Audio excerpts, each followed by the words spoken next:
وقال تعالى في آية أخرى ادع إلى سبيل ربك بالحكمة والموعظة الحسنة قال رسول الله صلى الله عليه وسلم بلغوا عني ولو آية أو كما قال عليه الصلاة والسلام সবাই দুরূদ শরীফ পড়ি আল্লাহুম্মা সাল্লি আলা সাইয়্যিদিনা ওয়া নাবিয়্যিনা ওয়া শাফিঈনা ওয়া হাবিবিনা ওয়া মাওলানা মুহাম্মদ সাল্লাল্লাহু আলাইহি ওয়া আলিহি ওয়া আসহাবিহি ওয়া বারাকা ওয়া সাল্লাম। উপস্থিত মুআজ্জাজ উলামায়ে কেরাম, মুরব্বিয়ানে ইযম, সামনে উপস্থিত ইলমে দ্বীন পিপাসা নিবারণে শিক্ষারত প্রিয় ছাত্র ভাইয়েরা, আপনারা ইতিমধ্যে উপস্থাপনায় শুনেছেন আমার আলোচ্য বিষয় হচ্ছে দ্বীনে দাওয়াতের গুরুত্ব এবং দায়ীর গুণাবলী। সময় হচ্ছে 15 মিনিট। আমরা জানি মিলাদুন নবী অর্থ রসুলের জন্ম, সিরাতুন নবী অর্থ রসুলের কর্ম। এই যে আমার আপনার মাথায় টুপি, পরনে জুব্বা, পাগড়ি, মুখে দাড়ি, এগুলো রসুলের সিরাত, এগুলো কর্ম।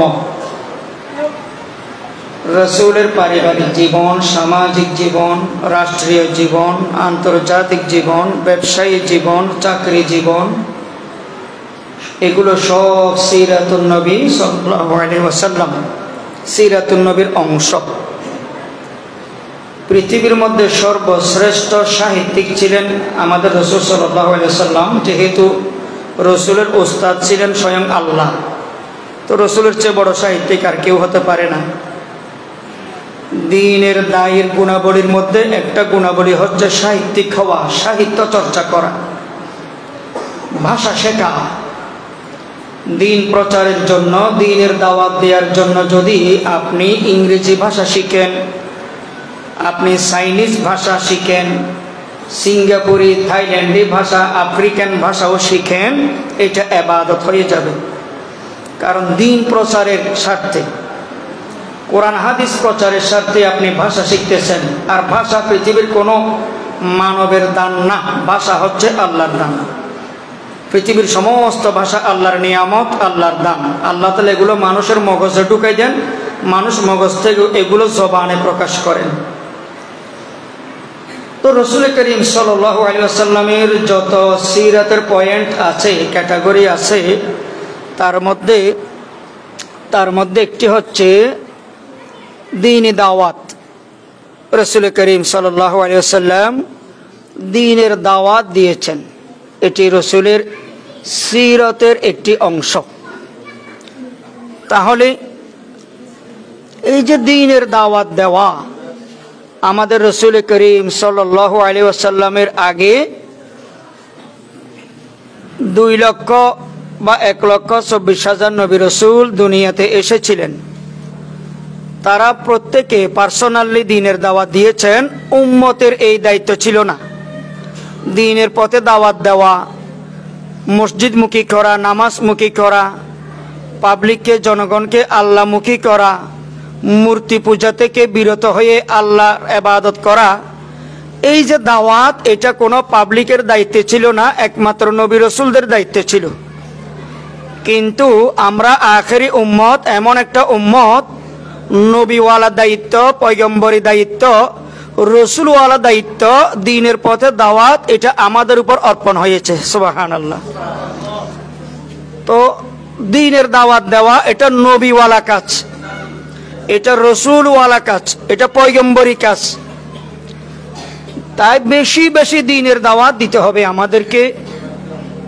আপনারা জানেন, আপনাদের পাশে যখন ক্রিকেট খেলার টুর্নামেন্টের ব্যবস্থা করা হয়, তখন পাবলিসিটি করা হয়, মাইকিং করা হয়, টুর্নামেন্টের দাওয়াত দেওয়া হয়। যখন কেউ মেলার আয়োজন করে, মেলা, মাইকিং করে, লিফলেটিং করে, ব্যানার করে, পোস্টারিং করে মেলার দাওয়াত দেওয়া হয়। ফুটবলের দাওয়াত দেওয়া হয়, ক্রিকেটের দাওয়াত দেওয়া হয়, এবং কি ইন্স্যুরেন্স ব্যাংক যদি কেউ খোলে সে বিভিন্ন মিডিয়া ইলেকট্রনিক্সের মাধ্যমে সুদের পক্ষে দাওয়াত দেয়। তো দুনিয়াওয়ালারা যদি দুনিয়ার পক্ষে বিভিন্ন সিস্টেমে তাদের মেধা দিয়ে দাওয়াত দিতে পারে, আমরা কেন আল্লাহর দিকে, মসজিদের দিকে, নামাজের দিকে, রসুলের আদর্শের দিকে কেন দাওয়াত দিব না? এটা নবীওয়ালা কাজ, এটা পয়গম্বরী কাজ। এই যে আল্লাহ তাআলা কোরআন শরীফে দাওয়াত সম্পর্কে একটি আয়াতে ইরশাদ করেছেন, কুনতুম খায়রা উম্মাতিন উখরিজাত লিন-নাস। মানুষের মধ্যে, মানব জাতির মধ্যে এমন একটি দল থাকা প্রয়োজন, এমন একটি গ্রুপ, কাফেলা থাকা অত্যাবশ্যক। তা'মুরুনা বিল মা'রুফ ওয়া তানহাউনা আনিল মুনকার, যারা সৎ পথে আদেশ করবে, অসৎ পথে নিষেধ করবে। অন্যত্র তিনি বলেন, উদউ ইলা সাবিলি রাব্বিকা বিল হিকমা, হিকমতের সাথে আমি আল্লাহর দিকে জনগণকে, পাবলিককে দাওয়াত দাও। ওয়াল মাউইজাতিল হাসানা, সুন্দর ভাষা দিয়ে, কর্কট তিক্ত ভাষা নয়। দাওয়াত দেওয়ার সময় সুন্দর, নরম, মাধুর্য, মধুমাখা ভাষা ব্যবহার করতে হবে। দাওয়াত এটি বিশাল একটি ইবাদত। নামাজ যেরকম ফরজ, রোজা যেরকম ফরজ, স্বাবলম্বীদের জন্য হজ করা যেমন ফরজ, দ্বীনের পথে দাওয়াত দেওয়াও এটিও মুসলমানের উপর একটি ফরজ ইবাদত। আপনি আর আমি কত ইবাদত করি, রুকু করি, সিজদা করি, নামাজ পড়ি, রোজা রাখি। এই ইবাদতগুলো, আমলগুলো কবুল হচ্ছে কি হচ্ছে না কোনো গ্যারান্টি নেই, কোনো ওয়ারেন্টি নেই, কিছু নেই। ইবাদত করতেই আছি, গ্যারান্টি ওয়ারেন্টির কোনো মেসেজ নাই। আল্লাহর পক্ষ থেকে কারো মোবাইলে মেসেজও আসে নাই, বা জিবরাইল আলাইহিস সালাম কানে কানে কিছু সুসংবাদও দেয় নাই, তবুও ইবাদত করে যাচ্ছি। মৃত্যু পর্যন্ত করতেই হবে ইবাদত। কিন্তু মুফাসসিরিনে কেরাম, মুহাদ্দিসিনে আযমগণ বলতেছেন, আপনার দাওয়াতের উসিলায় আরেকজন মানুষ যদি দাড়ি রাখে, মুখে দাড়ি রাখে, মাথায় পাগড়ি আর টুপি পরিধান করে, শরীরে যদি রসুলের সুন্নতি লেবাস পরিধান করে, সে যদি নামাজ পড়ে, কোরআন পড়ে, জিকির করে, তাসবিহ পড়ে, কবুলকৃত ইবাদতের সওয়াব আল্লাহ তাআলা আপনি যে দাওয়াত দিয়ে লাইনে আনছেন আপনার অ্যাকাউন্টে দান করে দিবেন। সুবহানাল্লাহ। দাওয়াতের সওয়াব এটি ফরমালিন মুক্ত, একেবারে নির্ভেজাল দাওয়াতের সওয়াব। সে যতই ইবাদত করবে আপনার অ্যাকাউন্টে কবুলকৃত সওয়াব যোগ হতেই থাকবে। এই যে দাওয়াতে তাবলীগ, তারা দাওয়াত দেয় সারা পৃথিবীর মধ্যে অরাজনৈতিক একটি কবুলকৃত কাফেলা দাওয়াতে তাবলীগ, তাবলীগ জামাত। বিশ্বস্তময় আজকে দেখেন অর্ধ কোটি মানুষ হয়, এদেরকে কোনো টাকার লোভ দেখায়, রাইফেল দেখায়, ছুরির ভয় দেখায় একত্রিত করা হয় না। কোনো জবরদস্তি করে কোনো মানুষকে বিশ্বস্তময় নেওয়া হয় না। দাওয়াত, সুন্দর ভাষায় দাওয়াত দেওয়া, মাধুর্য ভাষায়, সাবলীল ভাষায় দাওয়াত দেওয়া, এটি রসুলের সিরতের অংশ। দ্বীনের পথে দাওয়াত দেওয়া এটি রসুলের সিরতের একটি অংশ। আপনারা জানেন রাস্তায় চলার আদব বা সুন্নত 6টা। রাস্তার ডান দিকে চলা, নিচের দিকে চেয়ে চলা, কষ্টদায়ক জিনিস সরিয়ে ফেলা, এবং কোনো মুসলমানের সাথে সাক্ষাৎ হলে সালাম বিনিময় করা। এগুলোর মধ্যে একটা হচ্ছে সুন্নত রাস্তায় চলা, ইয়ামুরুনা বিল মারুফ ওয়া ইয়ানহাউনা আনিল মুনকার, সৎ কাজে আদেশ দেওয়া, অসৎ কাজে নিষেধ করা। এটাও কিন্তু রাস্তায় চলার 6টা সুন্নতের মধ্যে একটা সুন্নত, দ্বীনের পথে দাওয়াত দেওয়া, দ্বীনের পথে দাওয়াত দেওয়া। এই যে ওয়াল মাউইজাতিল হাসানা, সুন্দর ভাষা ব্যবহার করো। এখানে ছাত্র দিন পিপাসু ভাইয়েরা আছেন, আপনাদের উদ্দেশ্যে বলি, আপনাদের এখনো সময় আছে, হায়াত আছে, আয়ু আছে, সাহিত্য চর্চা করতে হবে। ইংরেজি ভাষা, অ্যারাবিকের সাথে ইংলিশ ল্যাঙ্গুয়েজ, বাংলার সাথে ইংরেজি ভাষা, এগুলো আমাদের আয়ত্তে আনতে হবে। আপনি যদি সুন্দর ভাষা ইংরেজদের কাছে উপস্থাপন করতে পারেন, ইংরেজিতে কোরআন হাদিসের দাওয়াত তাদের কাছে পৌঁছাতে পারেন, হয়তো আপনার এই মেহনতের উসিলায়, এই দাওয়াতের উসিলায় হাজারো লক্ষ খ্রিস্টান, ইহুদি মুসলমান হতে পারে। কিন্তু সাহিত্য চর্চা করতে হবে। এটি দ্বীনের যারা দাওয়াত দেয় দায়ের গুণাবলীর একটা অংশ। এবং আপনার মাঝে সবর থাকতে হবে, কর্কট, তিক্ত, অধৈর্য, অস্থির এইটা হওয়া যাবে না। সবর থাকতে হবে, ধৈর্য থাকতে হবে। আরেকটি গুণ থাকতে হবে আপনার আমার মাঝে, নামাজ পড়ে আল্লাহর কাছে বেদিনদের জন্য দোয়া করতে হবে। রাসূল করিম সাল্লাল্লাহু আলাইহি ওয়াসাল্লাম শুধু মেহনত করেছেন না, মেহনতের সাথে সাথে দোয়া জারি রেখেছিলেন। দোয়া জারি রাখতে হবে, মেহনত করতে হবে, দাওয়াত নিয়ে প্রচার প্রসার করতে হবে। আরো একটি দায়ের গুণাবলী হচ্ছে সুন্নতের উপর আমল, সুন্নতের উপর অটল থাকতে হবে। এখন আপনার আমার মুখে দাড়ি নেই, আমরা যদি কাউকে দাওয়াত দিতে যাই, সে এক নম্বরে খোঁটা দিবে আমাকে যে আপনার ভিতরে সুন্নত নাই, আপনি আমাকে সুন্নতের দাওয়াত দেন। আপনার মুখে দাড়ি কই? আপনার মাথায় টুপি কোথায়? পাগড়ি কোথায়? পরনে জুব্বা কোথায়? আপনার টাকনুর নিচে কাপড়, আর আপনি আমাকে দ্বীনের দাওয়াত দেন। আপনার ভিতরে তো দিন নাই। 3.5 হাত বড়িতে আগে দিন আনেন, তারপর আমাকে দাওয়াত দিয়েন। এরকম খোঁটা দিবে, অ্যাটাক করবে আমাদেরকে। তাই দায়ের গুণাবলীর মধ্যে আরো একটি গুণ হচ্ছে সুন্নতের উপর আগে আমল নিজেকে করতে হবে, তারপর অপরকে দাওয়াত দিতে হবে। তাহলে দায়ের গুণাবলীর মধ্যে আমরা কি কি পেলাম? 1 নম্বর, রাসূলের আদর্শ নিজের 3.5 হাত বডিতে ঢুকাতে হবে, আমল করতে হবে নিজে, তারপরে অন্যকে দাওয়াত দিতে হবে। 2 নম্বর, দোয়া জারি রাখতে হবে। 3 নম্বর, দোয়ার পাশাপাশি দাওয়াত দিতে হবে, বেশি বেশি দাওয়াত দিতে হবে। 4 নম্বর গুণাবলীর মধ্যে হচ্ছে সাহিত্য চর্চা করতে হবে, ভাষা। যেমন নাকি আমাদের দেশে কিছু আছে শিক্ষাবিদ, শিক্ষানুরাগী, ডক্টর, এমফিল পাস, এদের কাছে দাওয়াত দেওয়ার জন্য এদের ক্যাটাগরি যে মানুষগুলো দায়ী আছে তাদেরকে যেতে হবে। সচরাচর নর্মাল দায়ী গেলে তারা দাওয়াত কবুল করবে না। যেমন নাকি ফেরাউন, নমরুদ, কারুন, সাদ্দাত, এরা মেজাজি ছিল এবং এরা ভাষা জানতো। এই জন্য এদের কাছে যত নবী রাসূল আল্লাহ তাআলা পাঠাইছেন, সবর দিয়ে পাঠাইছেন, সাহিত্যিকতা দিয়ে পাঠাইছেন, এবং নিজের ভিতরে যে আমল এটা আগে, এরপরে পরিপক্ক করে তারপরে আল্লাহ তাআলা তাদেরকে কাফেরদের কাছে পাঠাইছেন। এখন আমরা দাওয়াত নিয়ে গেলে অনেকে আমাদেরকে বলে, বিশেষ করে অনেক সুন্নি ভাই এরা বলে যে আমি তো মুসলমান, আমাকে কেন দাওয়াত দিচ্ছেন? হিন্দুকে দাওয়াত দেন, হিন্দুকে মুসলমান বানান, আমি তো মুসলমান। অথচ তার ভিতরে মুসলমানিত্বের কিচ্ছু নেই। না আছে মুখে দাড়ি, না আছে টুপি, না আছে পরনে জুব্বা, না পাগড়ি, না কোনো সুন্নতির কোনো আলামতে নেই। বলে কি হিন্দুকে দাওয়াত দেন, আমি তো মুসলমান, আমাকে কেন দাওয়াত দিচ্ছেন? আল্লাহ তাআলা মুসলমানকে মুসলমানের দাওয়াত দিচ্ছেন।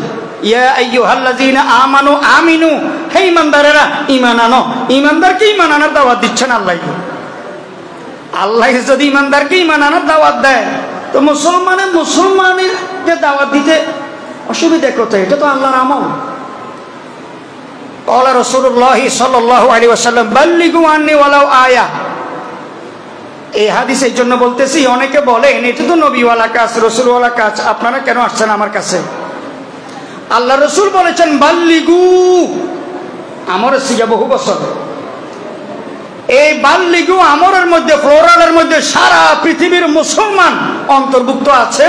অর্থাৎ সব মুসলমানকে দ্বীনের পথে দাওয়াত জারি রাখতে হবে, দাওয়াত দিতে হবে।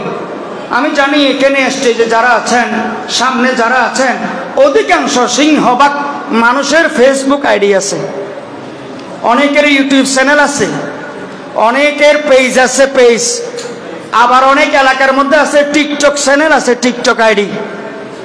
মিডিয়া যে যন্ত্রগুলো আছে, ফেসবুক বলেন, পেজ বলেন, ইউটিউব বলেন, Gmail, email, Twitter, blog, TikTok, Instagram, যাই বলেন, এগুলো কিন্তু দাওয়াত প্রচার, ইসলাম প্রচারের প্রসারের, দ্বীনের দাওয়াত দেওয়ার একটা মাধ্যম, একটা উসিলা হতে পারে। দ্বীনের দাওয়াত দেওয়া, ধরেন আপনার এলাকার মধ্যে একটা মাহফিল হবে, আল্লাহর ওলি বুজুর্গ আসবেন, আপনি ফেসবুকে ছাড়লেন, আপনার এই ফেসবুকের দাওয়াতের উসিলায়, এই পোস্টার, এই পোস্টের উসিলায় কিছু মানুষ, কিছু আমল ছাড়া মানুষ, দাড়ি ছাড়া মানুষ, নামাজ ছাড়া মানুষ মাহফিলে আসছে, তাদের মুখে কিছুদিন পরে দাঁড়িয়ে আসছে, নামাজমুখী, মসজিদমুখী, আল্লাহমুখী, কোরআনমুখী হয়েছে। তো কিসের উসিলায়? তারা আপনার ফেসবুকে, ইউটিউবে একটা দাওয়াত পোস্ট পাইছিল, এই দাওয়াত পাই তারা আসছিল।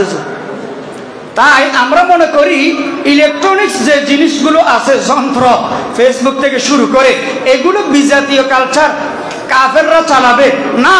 এখানে ইসলাম ঢুকাইতে হবে, এখানে দাওয়াত ঢুকাইতে হবে, এগুলো দাওয়াতের অংশ।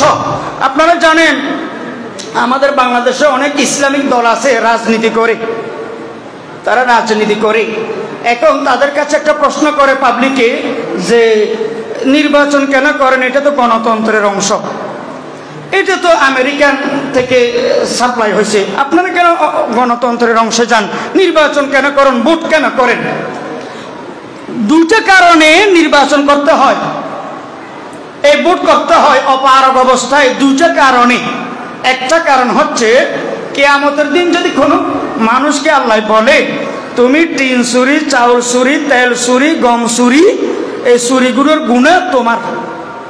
এখন ওই পাবলিকে যদি বলে আল্লাহ আমি দুনিয়াতে মেম্বার, চেয়ারম্যান, এমপি, মন্ত্রী ছিলাম না, এই চুরি কবে করলাম? তখন আল্লাহ বলবে যে চোরকে যে ভোট দিয়ে চুরি করার সুযোগ দিছ, তুমিও চুরির 50% গুণা পাইছ। কেন চোরকে ভোট দিয়ে তারা চুরি করার সুযোগ দিলা? এখন ওই পাবলিক ভোটারে যদি বলে আল্লাহ আমি চোরের পক্ষে সাক্ষী এমনি দিই নেই, কোনো মাওলানা, কোনো মুফতি, কোনো মুফাসসির, কোনো মুহাদ্দিস, কোনো হাজি, কোনো পীর ভোটে দাঁড়াই নাই, এই জন্য আমি সত্যের পক্ষে, কোরআন হাদিসের আলেমের পক্ষে, নায়েব রাসূলের পক্ষে সাক্ষী দেওয়ার জন্য কোনো হুজুর পাই নাই, এই জন্য চোরকে ভোট দিছি। যে এবার আল্লাহ হুজুরদেরকে বাঁচাবে না? এবার আল্লাহ হুজুর ডাকবে তো তোমরা এদিকে আসো।